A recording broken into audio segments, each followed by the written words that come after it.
Excuse me. Sorry, did not expect that to come out when I clicked on the record button. But okay.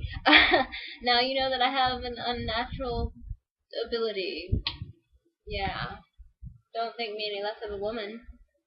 Yes, I'm a woman. I am 20. I turned 20 Wednesday. It's now May the 10th, so my birthday was the 7th. Yay! I know I don't look it, but I am 20 years old. Okay, last time I did Kill la Kill, Codebreaker, and Black Butler. This time I'm starting out with Vampire Rosia. I think that's how you pronounce it. You know, those little beads with a cross on it that mainly Catholic people wear. That name, I'm not really good at pronouncing it. So, it's about this boy who ends up going to this high school for monsters. But what's funny about it is if you go through the gate and you're a human, you die on the spot, but he didn't die. So that's a curious thing. Does that mean he's a beastie secretly? I do not know. Nobody knows. So he ends up running into this girl who's a vampire, and you meet a lot of cool characters, but it's a high school for monsters and stuff for them to cope on living in the human. I'm gonna call it realm, human realm. And they take field trips to our realm and everything cool like that. But what I think is funny is her transformation because if her cross thing that she wears that holds her thing inside gets ripped off, she transforms, and her transformation is her boobs getting bigger, her butt getting bigger, her hair turns silver, her eyes go red, and it seems like she's a completely different person because her normal, I guess what you would call her human characterization, would be bubbly and sweet, but her um, vampiric one is blunt and straight to the point and has like the bad acidness kick ever. Swear one kick and you get put in your place like that. But there's perverted parts. You meet cool characters. There's a succubus. There's a witch, which they hate on her because she's not quite human, but she's not a monster. So she's more of the happy. You know how they don't accept her in this world, but they don't accept her in the other. That happens a lot in certain things. Next is Samurai 7. Okay, this one's God knows interesting.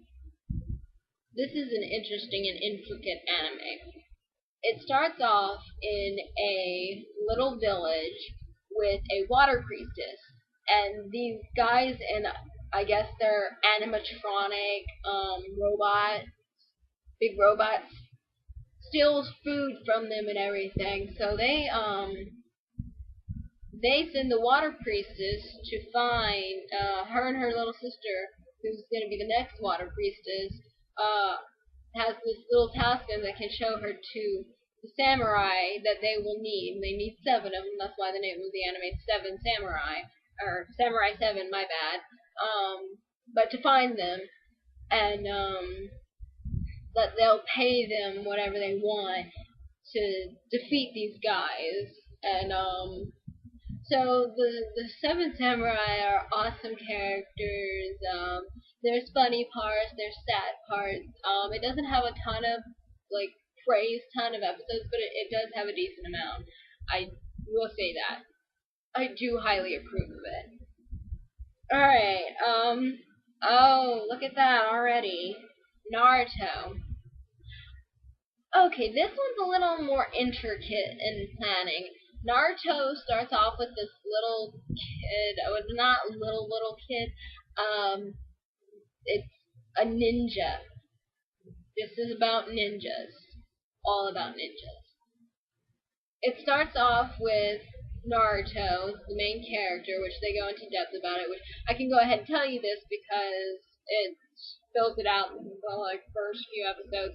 Everybody dislikes Naruto because of something that happened a while ago. A while ago, the Nine-Tailed Fox demon spirit was rampaging through their village, and so the Hokage, which is I guess the president of this generalized area, seals it into a newly born baby, which happened to be Naruto. So they blame him for it, but they're not allowed to speak about it, and he at first doesn't know this. So he has to go to ninja school to learn, and they have different levels than Junin and stuff like that, and they go up to become ninjas, and they have to do tests and stuff. So he and this, I'm not even gonna say it's a love triangle. It's more like I'm not even sure. Naruto loves Sakura, which I find Sakura completely useless until she gets older.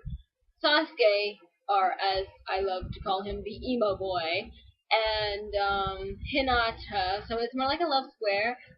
And well, pretty much every girl except for Hinata is in love with Sasuke, but Sasuke does not care. All he wants to do is get revenge. But I won't tell you why, because you have to watch it, and it's awesome. See, I love just regular Naruto, but then it goes into Naruto Shippuden, which is when they're older, and it goes up to that point when it becomes Shippuden, they're adults and stuff. But I dislike it so much because it gets, after so many episodes, certain animations just get disappointing, and a lot of parts are just so stupid, and they want to give all the power to one character when it should be somebody else's, and it's just crazy. But I will say, if you do fall in love with the Naruto series, you might have the same dislike for Naruto Shippuden, but you might not. So that's all based upon you solely. So go crazy, and there's already a lot of people who have. So go crazy with it. Lots of love for them. So yeah, they have cool powers. Me personally, I'm a Gara fan. So if you want to find out who that is, watch the anime. Go crazy, kids. Or YouTubers.